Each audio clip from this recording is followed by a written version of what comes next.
I think it was GJ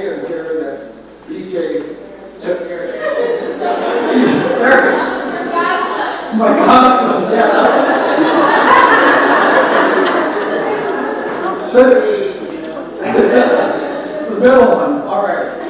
So he took him to the clinic for an appointment, and then that texted me to come over there. And I've been to a few other clinic appointments, so I knew the drill, I knew the questions that they were going to ask.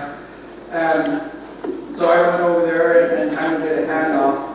While they checked him in, they realized, well, he's got to stay. He's not just a clinic visit, he's got to stay in the hospital. And so I walked with him. It was just Jared and I, because Jared had to go to work, and so it was Jared and I that went to the hospital. And so we were checking in. The nurse started asking her a bunch of questions, and what's his date of birth, what's his phone number, and what's the address, all of those kind of security type of questions. Because I've been through that drill so many times, I was able to rattle off all the answers without any question. And he was trying to comfort me and telling me how everything was going to be fine. And I mean, then the nurse said, you know what, my husband and I have been getting together for a long time, and it doesn't occur to me that they thought Gary and I were together.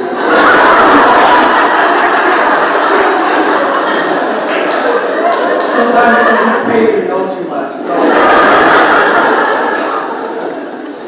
So we had fun with that. I didn't see it here, but I took a clip from Modern Family, and I superimposed Gary in my head when Gary was dating, and that made it feel a lot lighter. Well, with that, I'm going to pass the mic over to Brandon, who's going to give the eulogy.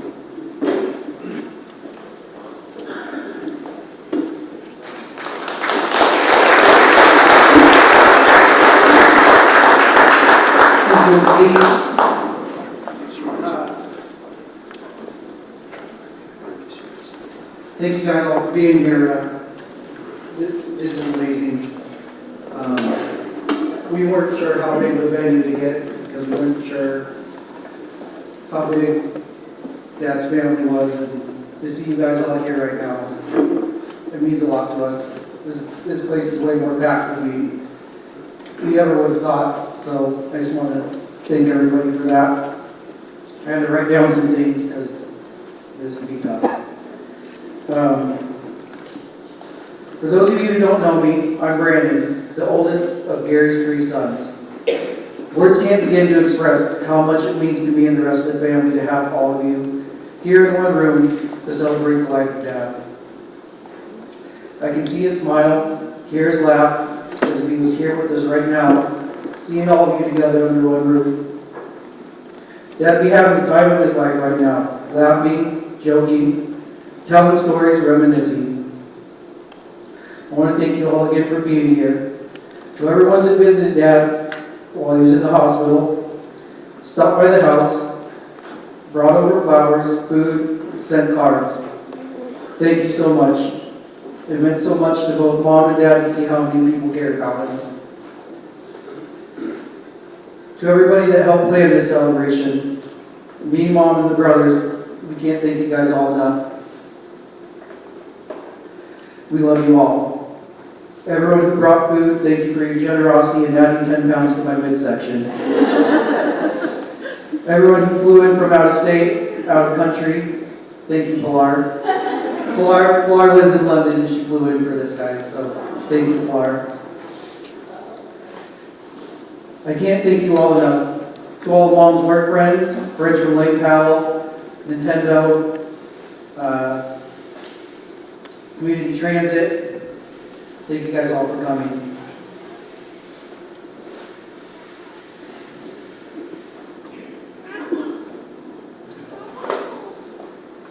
To everyone who's been there from the start, when Dad got diagnosed this summer, I love you. I love you guys so much.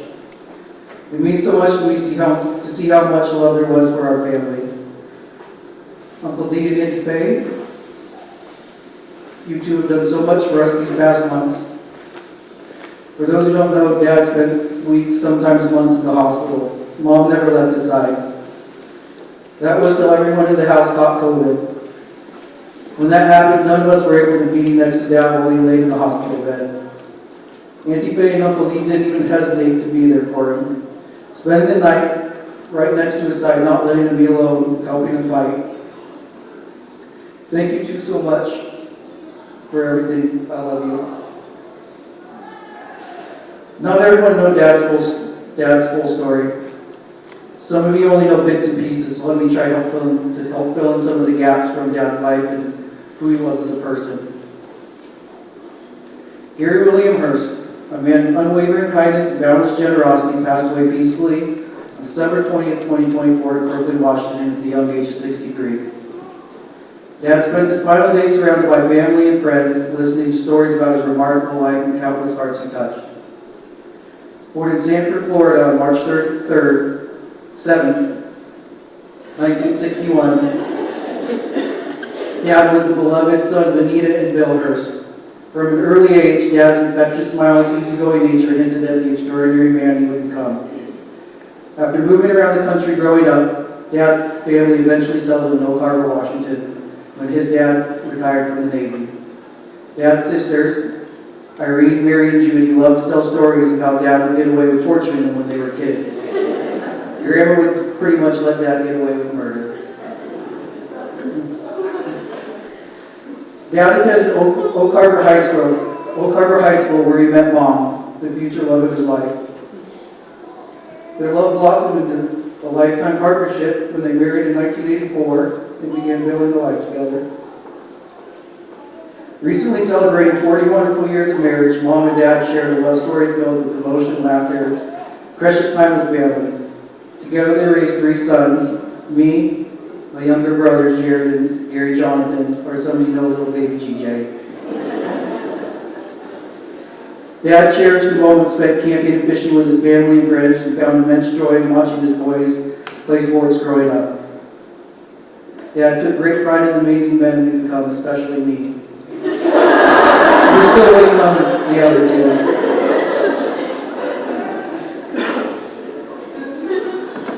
After graduating from Bellingham Technical College, Dad began his career with Mark Cantrell, Classic Restorations of Bellingham. Together they revived vintage cars to their original glory. In 1985, Mom and Dad moved to Kirkland, where they joined Mark in Cloud Auto Body. Dad became a cornerstone of the Cloud team, forming a lifelong friendship with Mark, his wife Barb, and their family. Dad's passion was evident in every project he touched, and his dedication to his work was a source of inspiration to all who knew him. Dad's life was rich with adventure and simple pleasures. An avid outdoorsman, Dad loved fishing the tranquility of northern Puget Sound rivers, from the Skagit and all of its tributaries to the Snohomish and its tributaries. Dad also loved fishing the salt. Growing up in Oak Harbor, there wasn't a spot surrounding Whidbey Island he hasn't caught a fish. He loved fishing that island even in his later years when fishery was a shell of his former self. Places he used to be able to catch a 30-pound king, he would grind out all day long just to catch an 8-pound fish.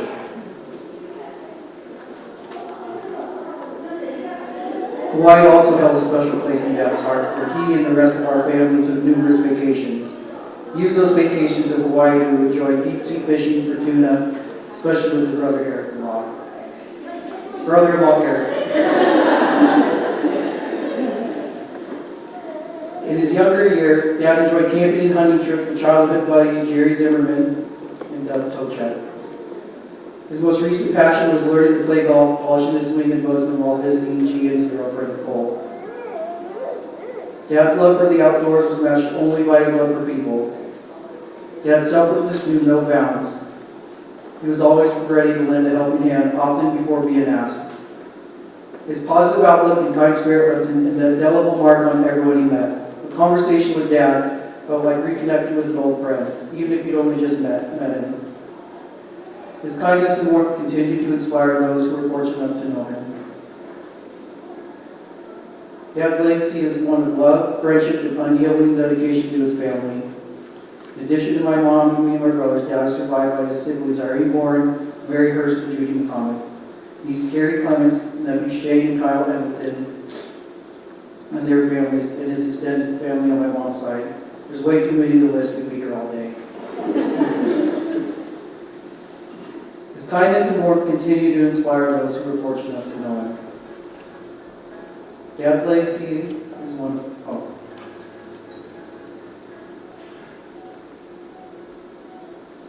Dad's up there right now, watching us from a 33-foot offshore Wolf Ridge, a couple of Yamaha 300s on the back. He's got Jerry and both grandpas on board with him. They're throwing back cold Budweisers, cranking some Journey, trolling around for 50-pound keys. They don't have to worry about fish limits. The salmon runs are off the charts, and they got the water themselves. Dad called that heaven. Rest easy, Dad. I love you. I'll jump aboard that boat with you someday. Thank you.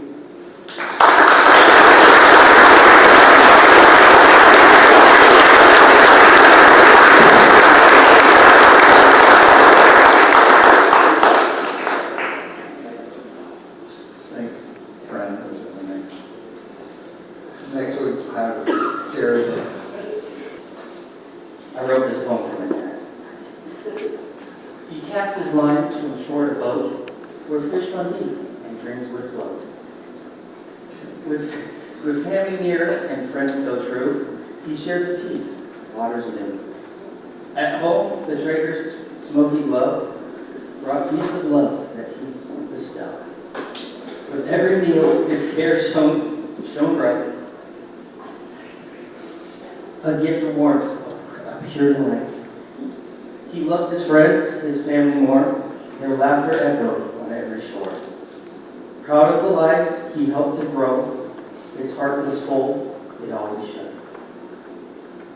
Now heaven's waters call his name, a fishing hole that he can claim. He casts his line in skies so wide, and watches or us as our guide.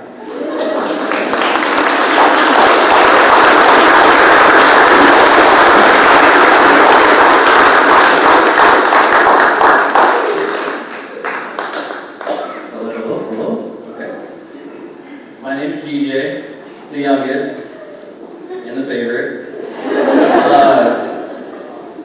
Last night we had a heck of a practice run. And a lot better. I know, we should have told him that his Irish accent and the way he was singing the poem would have been A-okay, but I know we had Edna in tears because she was laughing that Gary was watching. He would have been dying. It was the funniest thing. I wanted to say a few things about how I remember my dad. First, and it kind of shows that everybody in this room, he was our social little butterfly. You know, he would, anywhere we went, it doesn't matter, a sports store, sports events, you know, you lose track of him for 10 minutes, and he's off talking in somebody's ear, chatting away. That was probably one of my favorite things about my dad. You know, it doesn't matter who you are, where we were. Even in high school, I went to Anita and our rivals were held up. And, you know, parents, they love all that drama. But Gary, it doesn't matter. I'm pretty sure I looked over from the stands in a couple of games and he's on the other side. And it's just who he was, you know. If he spotted you and you weren't doing anything, he'd go talk your ear off for a good while. And that's, you know, something that I kind of want to follow in his footsteps. You know, he could talk to anybody, make friends with anybody. And then another thing was he was our greatest supporters. The great picture. He was our greatest supporters throughout our whole lives. You know, especially with me in sports. It wasn't, you know, at first I'd have to ask, can I get a bat?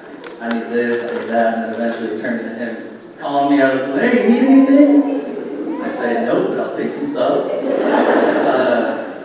Now that, does he need tools? You need more stuff for fishing? He didn't hesitate, and, you know, like I said, he was somebody that wouldn't hesitate to help anybody, help my friends out. of my brother's friends out, helping any of you guys out. And, you know, he was a really great guy. And wherever he went, you know, you'd be able to tell him, you know, happiness and joy followed the way he was able to talk to everybody. I'm up here to present a slideshow that we put together, and we tried to pick all the pictures on the way that we want to remember Gary and who he was, and probably 90% of the pictures will have a bud in his hand. Because that was one thing, you never saw Gary unless he was at work. You never saw Gary because he can't drink at work. Maybe not today's age, maybe back in the day before I was born. But that's who he was. He was a little Filipino man, big grin, and a Bud Light in his hand.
All right, guys.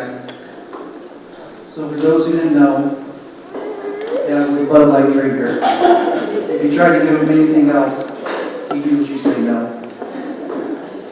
So it's all things that there shouldn't be Bud Light cups, at least when you're not going to drink beer on the table.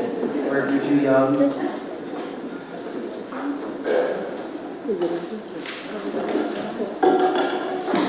ahead and fill up your cups.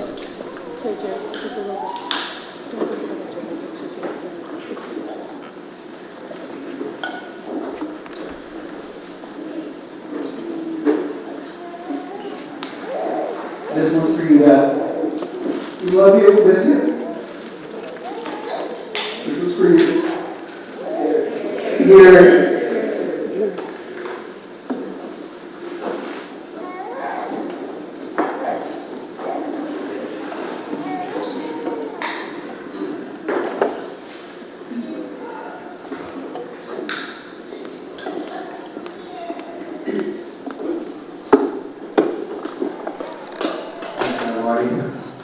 Now, at this time, I'd like to remind you that I shared my story with Gary. It doesn't have to involve nurses and being misidentified.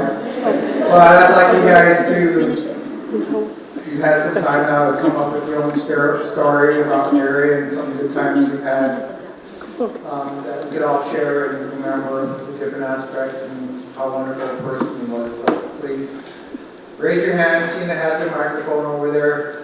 If you don't raise your hand, she's going to start singing. So, not singing. Come on. Where? Okay. Oh. As I'm walking, I can sing.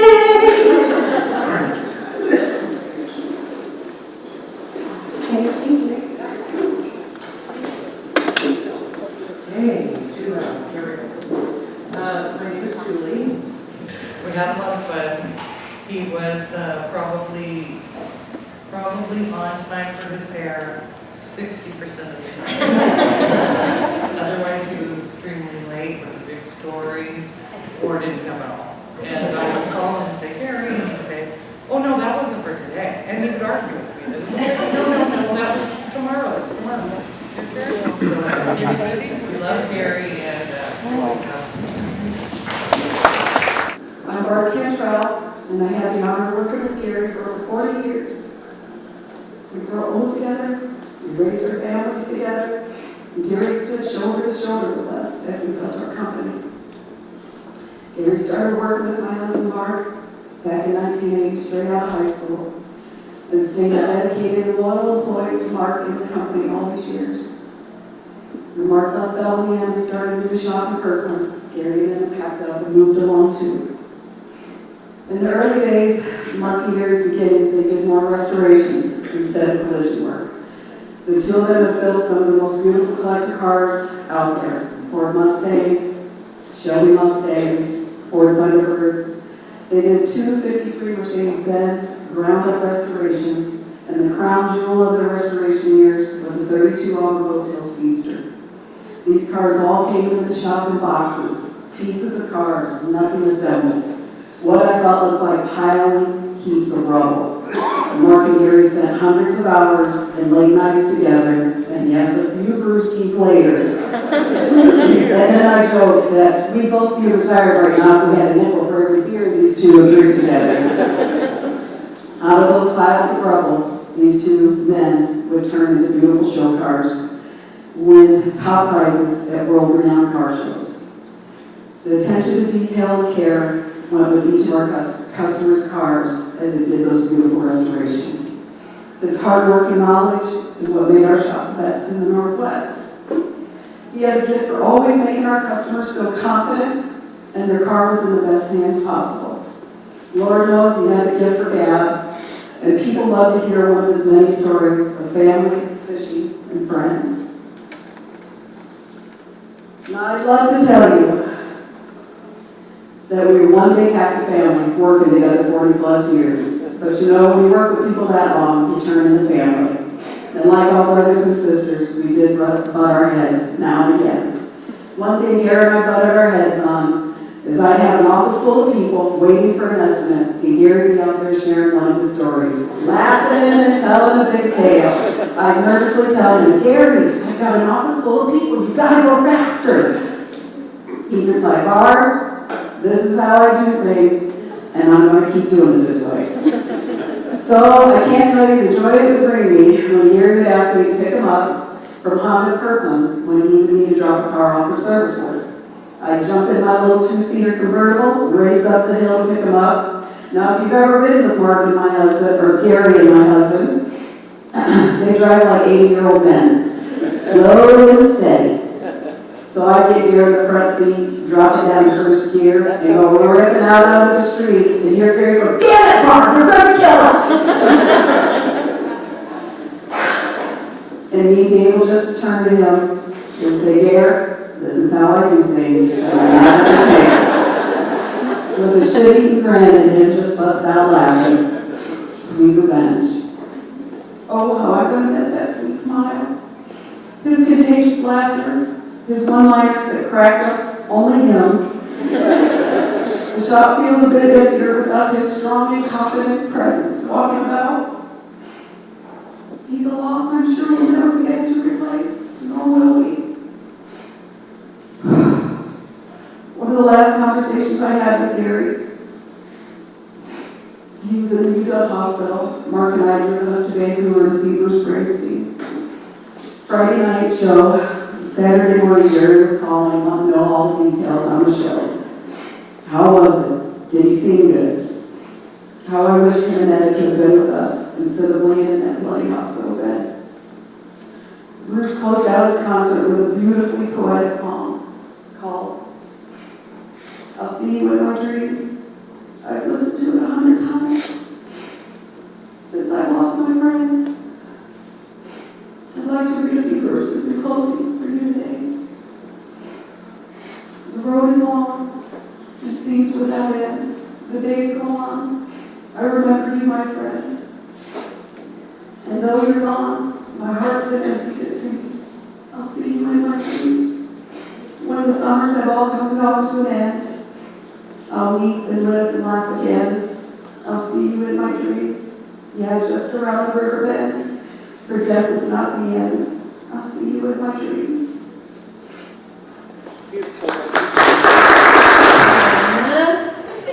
I'm not Pilar or Ariana. And yes, that's my crazy mother running around. So I do look like all of them, not blood related. But Gary was like an uncle to me. Faye is my aunt. And Eric, my uncle as well, obviously. But Gary and Edna were very close with Faye, and so by extension, very close with our family as well. We're the Tibbs. These are all my family members here. Yeah, he was like an uncle to me. He came to my softball games. He loves sports, as DJ mentioned. And then, as I got older, got a car. And was not the best driver. I think it was like 3 or 4 cars that Gary fixed up for me. Thank you so much. As well as my brother, both not great drivers. Thanks, Mom. But yeah, Gary was like an uncle to me. We went on family vacations together. You saw Luke, my brother, in some of the pictures, and me as well. But yeah, just kind and loving, and also, I don't know if you guys know, shares a birthday with Faye. They were birthday twins. So we celebrated a lot of birthdays with Faye and Gary as well. And I don't know what else to say. Okay, Faye wants it now.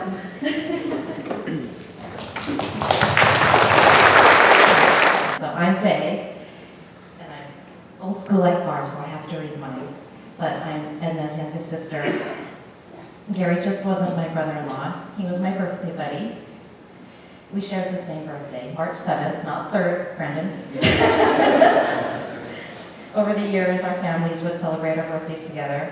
And as you all know how easygoing Gary was, he would always let me pick the restaurant that we would go to for dinner, and he never complained, even if they didn't serve Bud Light. We knew Gary was special if Dad approved of him. And Dad did approve because he did let Gary drive the Impala all the way from Oak Harbor to Renton, South Center Mall, when Edna and Gary were in high school. He just barely had his license. To top that off, he let Edna and Gary take me and my friend Cindy shopping at South Center Mall during Christmas time. We were supposed to go Christmas shopping, but Cindy and I decided to go watch the movie Grease because it had just opened that year. There's so many stories about how Gary made us laugh. He was always joking, and you can see that sense of humor in his sons, obviously. Gary would do anything for you, and he wouldn't just do it, like Bart said, he would do it 200%, because that's just who he was. Like whenever he did work on our cars, he would do it to perfection. That's Gary. Everybody loved him, and you can't say that about everybody. So I'm just celebrating our birthdays together in person with you, my birthday buddy Gary, but I'll celebrate it with you every year with Gary in my heart.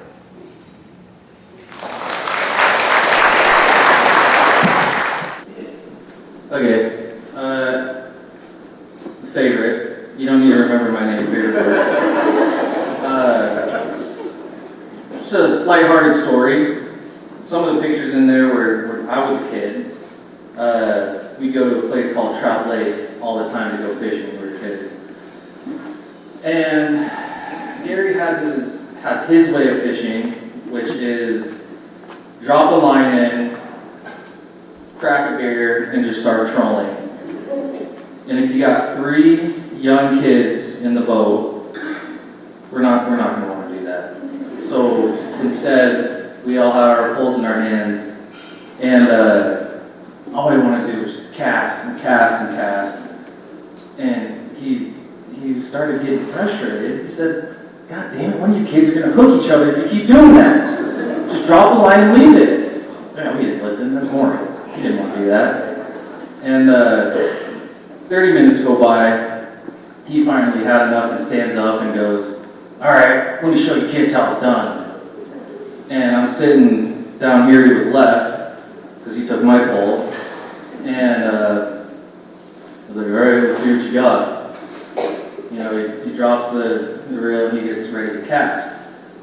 And as he casts it, I hear a cling, and I feel something hit my face.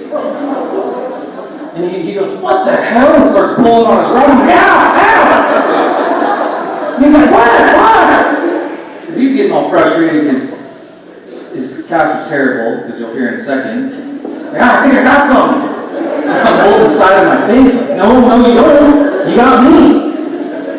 And most waters here, you have to press down the bars or cut them off, and that's something he always does. So we learned that he hooked me on the side of my face with treble hook. And he's like, all right, let me get it for you. And he starts pulling on it, and of course, the one hook that goes on the side of my head was one that he didn't push the barbs down. So he's all frustrated because his fishing trip is ruined. He's supposed to be the master fisherman, and he hooked his son in the face. And, you know, he's frustrated. There's no hospitals nearby, so we had to drive an hour or 45 minutes or something back into town. And he brought us into the hospital, and we had to have 2 of my buddies wait inside the van while it was probably 100 degrees out. And I think it was probably one of my favorite fishing trips with him. It was his best catch.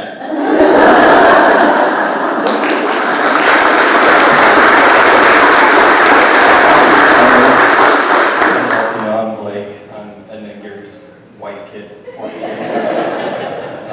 I was one of the kids in the band. But, one of my favorite things growing up is you guys were always family. Sorry, I'm not going to do too good. But you guys always had a family-like atmosphere at home, whether it was making us chocolate chip pancakes or whatever it was, Gary always knew how to create a family atmosphere that we can all see today. One story, we were out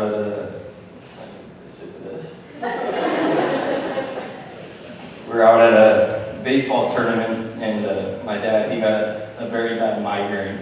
And so we're going like 70 miles an hour down this damn highway, and he's just closing his eyes and can't, see, and he's having me, drive the car going down the dang highway. And so I called DJ, and Gary, he drove him all the way back to Kirkland, but that was the type of guy Gary was he would turn around in a heartbeat and help you out. So, yeah. Thank you. Good afternoon. My name is Mukilteo, and I worked with Gary from 2005 to 2013 at the Auto Body. It's so great to see everyone come together from his past and present to celebrate Gary and support his family and friends through this time. During my time of working at the Clouds, I was unwillingly fortunate to work with some of the greats: Mark and Barb Cantrell, Eric Kincaid, Juan Sandoval, my husband Mark Jean, and of course Gary. Almost a mythical man, unless you had known him from the Clouds. He was an actual, real, and down-to-earth guy. A few things I had learned about Gary over the years. Gary was full of auto industry knowledge, but never shared it. He loved fishing and was always off tinkering with something. He enjoyed listening to KSW in the men's room. At least he had good taste in music. Gary was a unique perfectionist. If you were sideswiped by a semi and needed a fender, 2 doors, a borderline quarter panel replacement, he was your guy that would touch up the whole side of your car, and every one of us would be like, what the hell is he doing? Gary had a great, mischievous laugh. I can hear him chuckling now. And for the nickname Garski, it started with Eric Kincaid. Eric had a nickname for almost everyone. Garski didn't directly start from Eric, but it was Eric's work. One day Eric started calling me Mipolsky, and it kind of stuck. Gary and the rest of the guys carried it on. I guess I found it endearing because everyone became Ski to me. It really didn't work with Eric, but it flowed great with Mark Ski, Josh Ski, and of course, Gary Ski. So, when you work with a group of people day in and day out, you begin to form a work family, and you share and learn stories of each other's lives. During my time with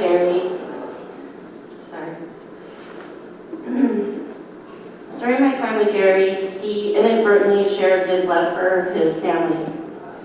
He was also a devoted worker and family friend in Cantrell's. He loved his boys so much. Brandon, Jared, and GJ. In his awkward way of expressing his feelings, it was clear that he carried regrets of when Brandon and Jared were growing up and him not being around as much as he wanted because of his strong work ethic. It did seem that he felt he got a third chance with his youngest, GJ, and he wasn't going to let time pass him by. So he made sure he was there for all of it, weekdays and weekends. Anything that was going on with his family, he made sure he was there and was able to put work aside. Although he was never good at expressing his feelings, I want all 3 of you to know he loved all of you boys fiercely and was proud of each of your individual accomplishments. Over the last couple months, we were able to visit with him a couple different days with him and his family, and I will tell you they did everything to make sure he was well taken care of and loved. The love Edna and the boys have for him is a once-in-a-lifetime love. Thank you, Edna, Brandon, Jared, and GJ for sharing this precious time with us. I'm going to miss stopping by the shop and I'm going to say hi to Kerski, rest easy friend. I am his neighbor, or I'll live his neighbor on the left side. whatever. I specifically remember a time, like everyone has said, Gary's just been the most helpful. He would help anyone in any situation. We were on our way home from Montana, and we had family out there. I remember the car breaking down and just us panicking on what we're going to do. We're still waiting to kind of near Chelan. How are we going to get back to Kirkland? And I remember it was either my mom or my dad calling Edna, and Gary had picked us up and actually drove us back home. And it was just, I don't know, he's such a giving and loving guy. And I just remember when I was a kid, I mean, I grew up there, so probably about 7 or 8, I stubbed my toe to the point where it was bad. It was really, really bad. And I was wobbling home, and he's like, do you need any help? Are you good? And I was, really strong-headed kid. No, I'm good, I'm good. Look back, and I realized why he was asking why I needed help, because my toe was like, gushing out. And I'm like, oh my goodness. He is just the most loving neighbor, the most loving person. And cheers to Gary. Hey, I'm Eric Tochek. This is my dad, Doug. Him and Gary were very close friends through high school. And I'm super fortunate to have grown up knowing Gary my whole life. We did a lot of fun stuff together. We used to, our families would rotate, going over to each other's houses every third New Year's. That was our Christmas thing that we did. Because, Christmas is always with your own family, and so then we would get together on New Year's. So one year it would be at our house, one year it would be at their house, one year it would be at Jerry's house, and there was always a lot of fun around that. We would do a lot of summer camping trips and fishing trips. We'd go to the Skagit and Humpy fish every other year, every odd year. That was like my whole childhood, And I remember one time, I think I was 10 or 11, we were out bow hunting, and it was like after Thanksgiving. And I remember one year Gary made such a bad shot on this deer that he missed all the vitals, but shot it clean right in the head. Like the arrow went through the head of the deer. It was crazy. And I'm like, yay high, so it was just super cool for me.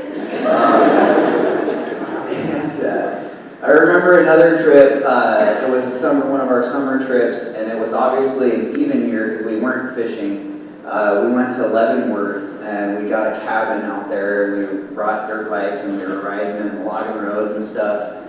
And like the driveway had this like figure 8 pattern.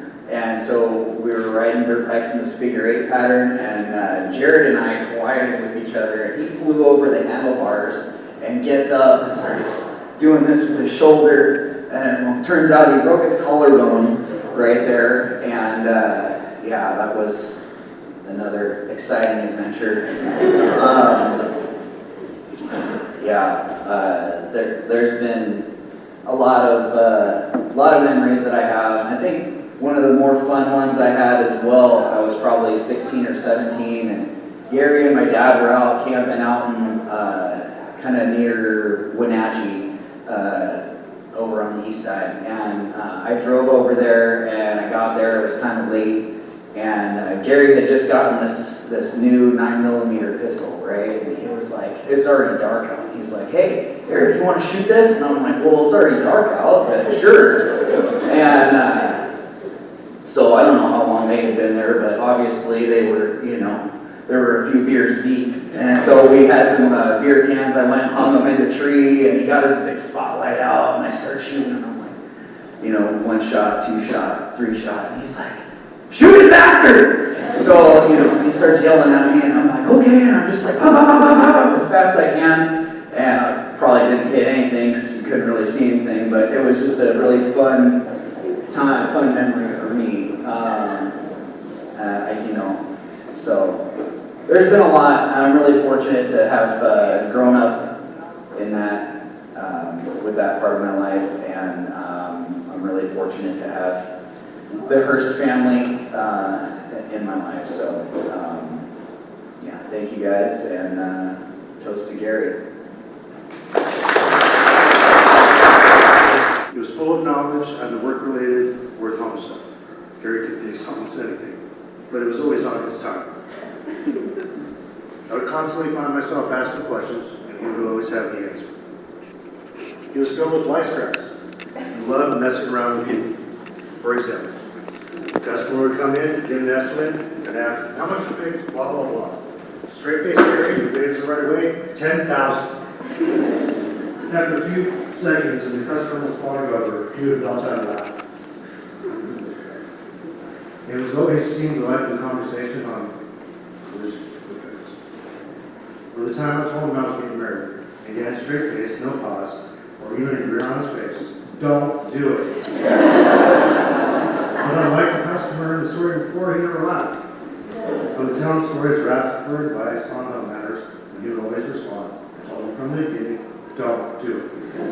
This went on for months, until one day he couldn't hold the joke anymore. He laughed so hard the tears came out. The shop's just not the same. He is deeply missed. I am fortunate to have him in my life story for all the laughter and lessons that he had taught me. Here's Gary. That's my dad, so I'm sorry.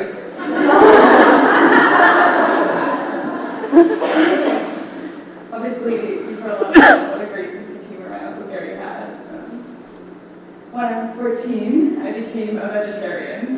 And for those of you who aren't Filipino, that's basically insane. So, when I became a vegetarian, the first thing he said is like, are you sick? Are you okay? And I was like, yes, I'm fine. And we chatted about it. And then I picked up something to eat. And he goes, you know, there's meat in that. And I was like, okay. So I put it down. I picked something else. Like, there's meat in that. And this became a running bit. I'm 28 now, and for the past 14 years, everything I've picked up to eat has had meat in it. But all jokes aside, he really was one of the kindest guys out there. Like his other nieces, I am maybe not the best driver.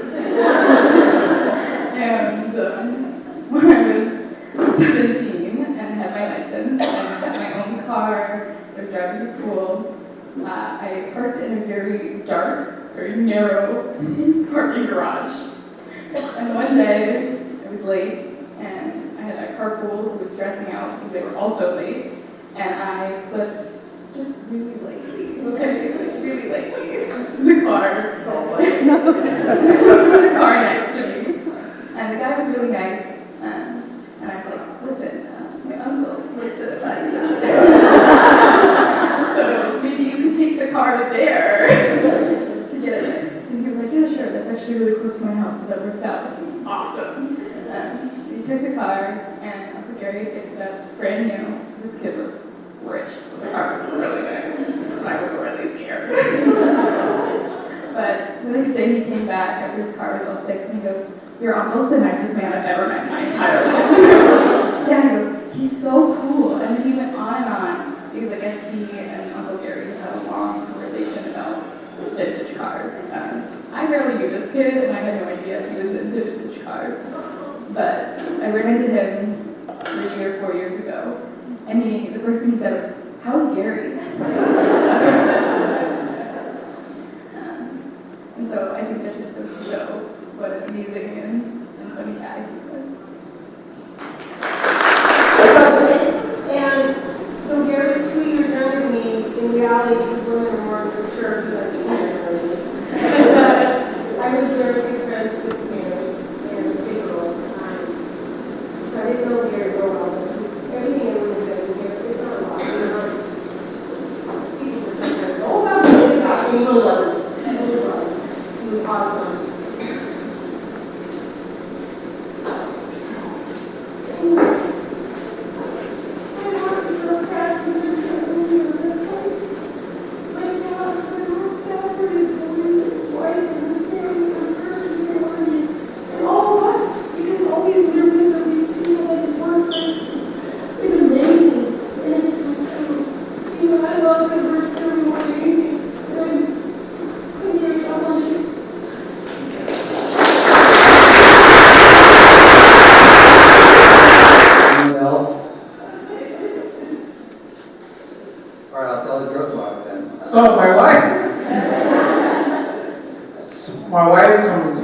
and she says, I hate somebody.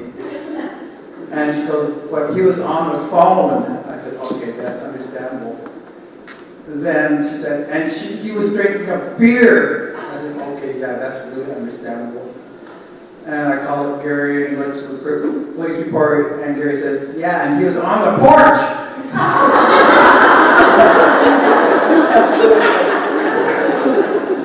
Anybody else before I tell another lousy joke? All right, thank you. I think that it? Yes, that concludes our program today, and I want to thank her.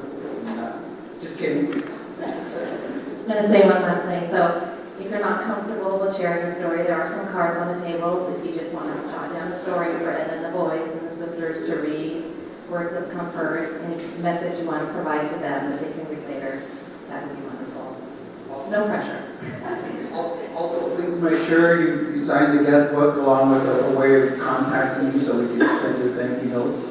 We truly appreciate that. And again, we can't thank you enough for showing up and just this large amount of people that shows the amount of love that Gary spread and how he's come back. Okay, one last thing. Comments. So there is plenty of food left. Food, hot food, dessert. You need the coconut cake, please.